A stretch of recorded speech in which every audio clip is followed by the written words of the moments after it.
this playthrough of Pokemon HeartGold, I'm going to use the Pokewalker for everything, meaning I can't catch Pokemon unless they come from the Pokewalker. Exceptions to this rule are the starter Pokemon along with one wild Pokemon, so I can actually place one of my Pokemon in the PC so they can be placed in the Pokewalker. I'll replace the one in the Pokewalker with one from the Pokewalker as soon as I can. But what fun would only catching Pokemon from the Walker be if I got experience in game? Which is why I'm using a code not to get experience in battle. Also, I can use items in and out of battle, but only if they come from the Pokewalker. Speaking of items, connecting with another player is banned.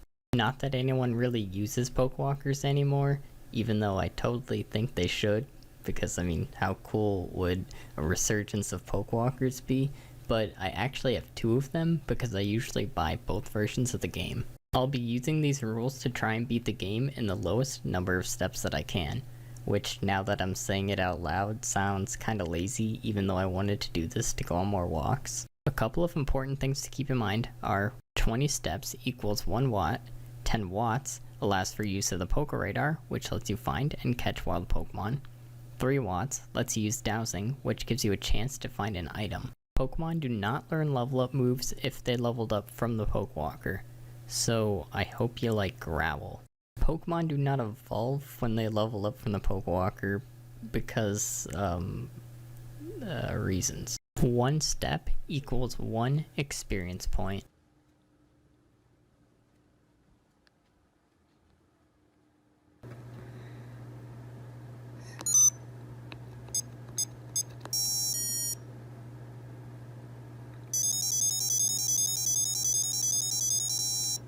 Pidgey, that's actually the one I wanted out of the two I could get here.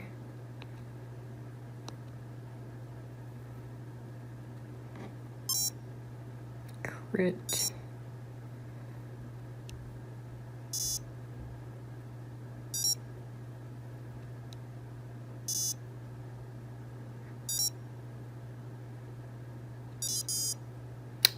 Welp. Yo, my Pokemon is having fun. 20 watts, let's go.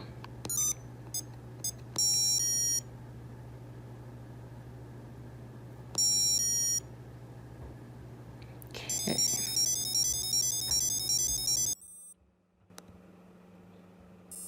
I don't know what I'm supposed to be doing in these fights.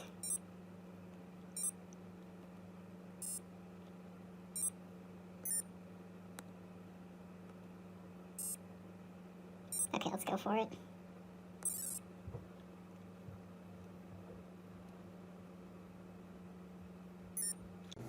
Okay, I got a couple steps. If this capture fails, I'll send Pidgey back anyway just to get the level. I'm hoping to find a Nidoran.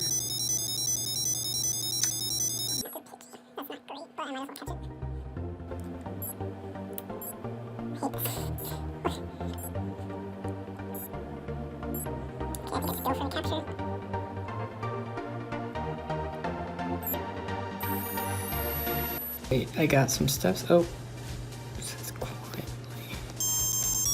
Awesome, I found some watts.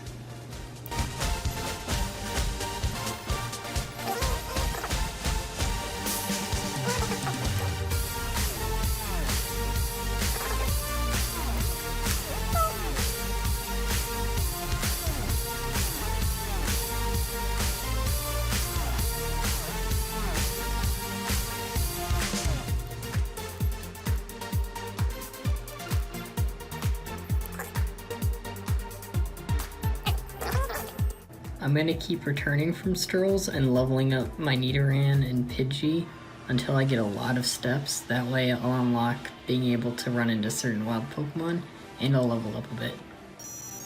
And I'll also be able to unlock the next areas because I'm gonna be getting watts while I do this.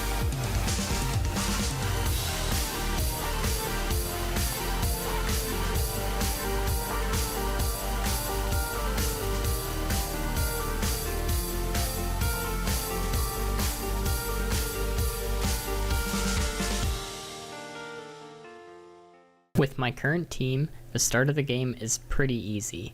and as you're about to see, I get 1 experience from battle. The thing I use to get rid of experience only lowers it to 1. This is part of why I show the summary of the Pokemon in the Pokewalker. I always show it when the Pokemon just leveled up, and make up for the experience I got in battle with steps. Since Pokemon can only level up once, these makeup steps don't have an effect in game, so this is still functionally identical to no experience. Thanks to Peck, Sprout Tower is pretty easy. The only difficult Pokemon in this area is the Elder's Hoot Hoot, but I can lower its stats with most of my Pokemon and poison it with Nidoran's Poison Point to eventually finish it off. The first gym has a Pidgey that mostly uses Sand Attack. I can switch out if my accuracy gets too low, and with a couple of leaders, take him out. Next up is Pidgeotto. He's strong enough to 1 or 2 shot all my Pokemon, and won't take much damage unless I lower his defense. I also can't lower his accuracy because of his ability. So, it's time to level up. Okay, I'm back. I kinda wasted steps if you look at it experience-wise, but what I really want to do is catch Pokemon, so I needed Watts to do that, because if you put a Pokemon back, the Watts go into your total Watt counter on the DS.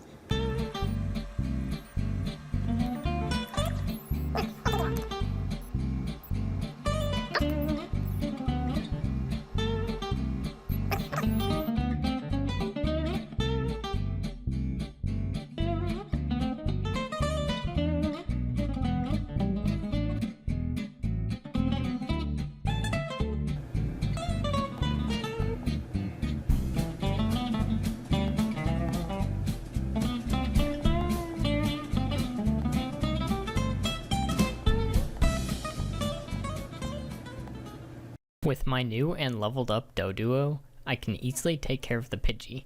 Doduo will be my best Pokemon just because of its move pool having Stab Peck and Stab Quick Attack.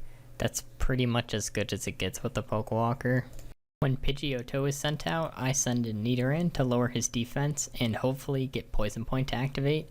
I also lower his attack once with Growl so my weaker Pokemon can survive a hit. With the lower defense, I can throw the rest of my team at him until I win.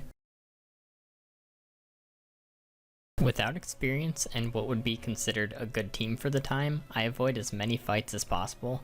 This becomes more and more of a necessity the further I get into the run. Doduo carries me all the way to the second gym, and once I get there, his flying type move Peck easily deals with the trainers before the gym leader. But once I get to the gym leader, Peck is no longer a win condition. The huge spike in my opponent's level is a problem. Scyther easily one-shots all of my Pokemon except Nidoran, but poisoning isn't exactly an option either because it takes too much time to matter. To the Pokewalker. I really want to catch a Geodude. I mean, anything should be fine, but Geodude's what I really want.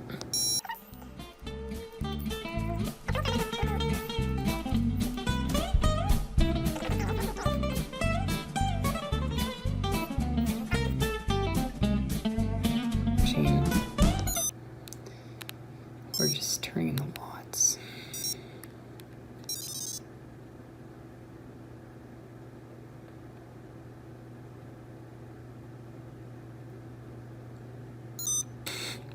I don't know.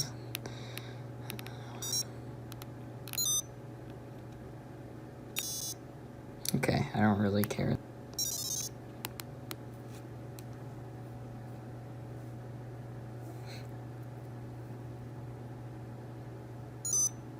Hey. Okay, I went a little bit over the requirement to level up because now I have 3,000, which is what the advantageous type of flying needs to find Wobbuffet.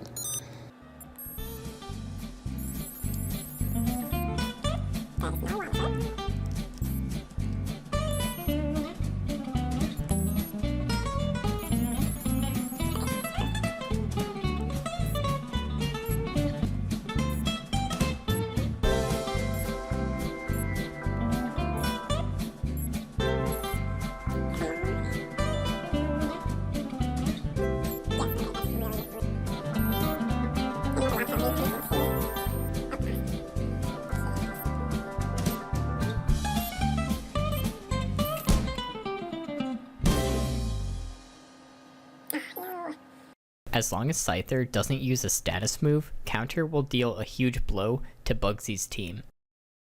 But with my lower defense, Wobbuffet faints after one hit. Unfortunately, the only attacking move Scyther uses on Wobbuffet is U-turn, so Counter only hits the weaker Pokemon that gets switched out. If Scyther gets minimum damage, I can survive 2 U-turns and take out both of the other Pokemon. From there, I lower Scyther's stats with the rest of my team, starting with Growl so my other Pokemon don't get one shot. I switch out Doduo because his defense was lowered and he's my best damage dealer. Now I can keep lowering his other stats like defense and even hope for a poison point to activate when Nidoran's out. Lastly, I lower his accuracy all the way since he keeps missing, and I can eventually finish the fight off with my Doduo.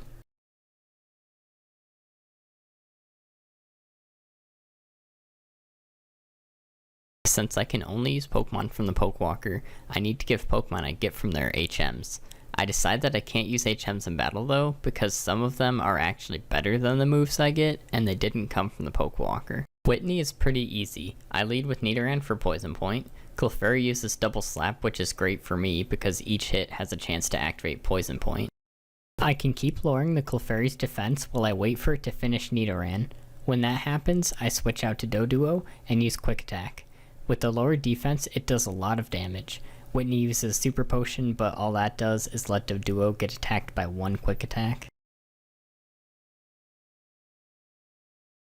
Miltank is much simpler to take out. All I need to do is hit 2 counters. The only issue is that Stomp can sometimes make you flinch, so it takes 3 instead. This required double battle is a huge hurdle. The opponent has 2 level 16 Clefables and Wigglytuffs. Not even my Doduo has enough damage to knock more than one out reliably. Wobbuffet takes such a small amount of damage when he's attacked, and that doesn't always happen thanks to Growl, that his counter does almost no damage. And if you remember my Pyukumuku only run, you can't do double battles with one Pokemon in the party, which would have been great, except the one I want to avoid has 2 opponents walk up one after the other, so I would end up fighting 2 level 16 Pokemon with one of my weak Pokemon, and if I somehow win that fight, the other fight would immediately start, which is way worse than the alternative. The best strategy I came up with was to use Nidoran's Poison Point. The only problem was that if Nidoran got hit, he lost half of his health, so at most I could only poison 2 Pokemon. The other only problem is that Poison Point has a 30% chance to activate, so I decided to use Growl, which thankfully hits both the enemy Pokemon. Unfortunately, this setup is wasted by a crit. When I finally get rid of the first 2 Pokemon, I have to set up all my Growls and get lucky for Poison Point to work again, but the stars don't align, so I figure now is as good a time as any to level up my Pokemon.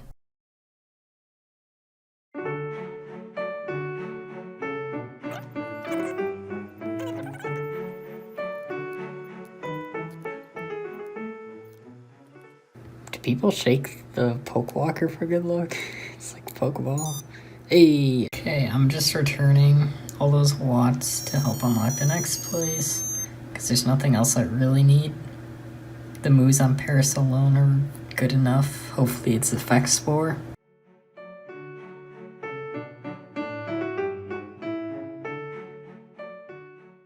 The Paris didn't have Effect Spore, but it does have Poison Powder. This means I can reliably poison the enemy Pokemon and even have Paris survive long enough to do it to the next 2 Pokemon, along with Nidoran just in case he faints. The fight against my rival starts off easy. Ghastly faints to a couple of pecks, and as long as I don't hit myself in confusion, he doesn't even lower my HP. I use Mirror Coat to quickly deal with Magnemite, and Zubat is pretty similar to Ghastly, but is a potential threat if I lose any turns since his attacking moves actually affect Doduo. That leaves his biggest threat, Croconaw. Even with Poison Point activating, there isn't anything else I can do to him. He finishes off all my Pokemon before it matters. I retried this fight multiple times, but I didn't get nearly as lucky with hitting through confusion, and I got so annoyed that I had to walk it off. I'm using the Pokewalker.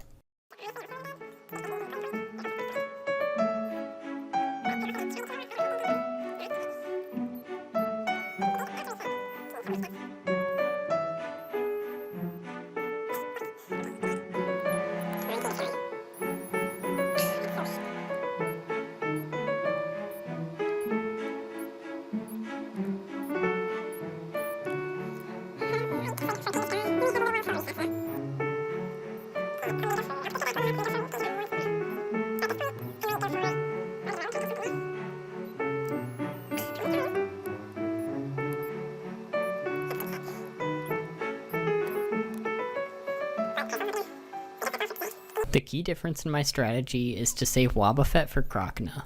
I still need him to deal with Magnemite, but I can switch him out after getting hit by one Thundershock and using Mirror Coat to finish off the Magnemite with a Quick Attack. This leaves him with enough HP to survive a bite and one-hit KO the Croconaw with Counter. This leaves the Zubat, who doesn't always go for Supersonic. If he uses that and misses, he usually uses it again, which gives me a free turn. Alternatively, he can hit it and I don't hit myself in confusion. If he uses Wing Attack, I don't survive before I can make him faint. It takes a couple of tries and I start to think maybe I should level up my Doduo, but I get a lucky crit. The Ghost Gym is way above my level, but if I use my Pokemon in the right way, I might be able to get away with this. First, I send in Paris to use Dunsparce.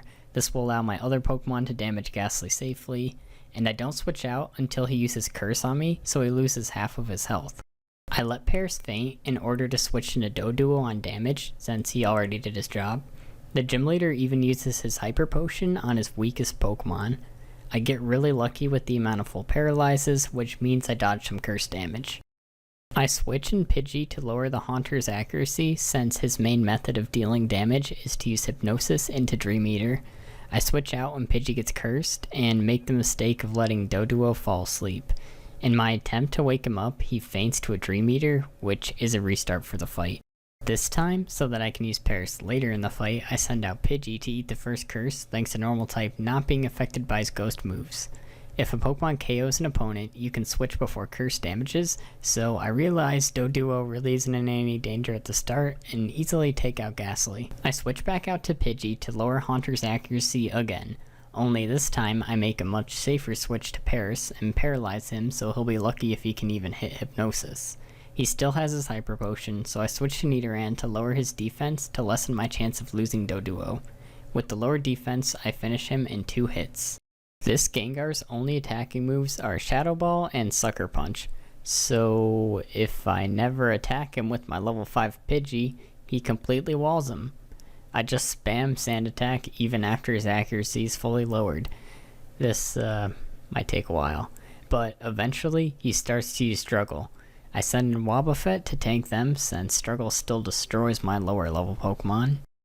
And the Gengar, after all this time, finally falls. That leaves one last Pokemon, a Haunter who can actually hit my Pidgey, but only with Curse.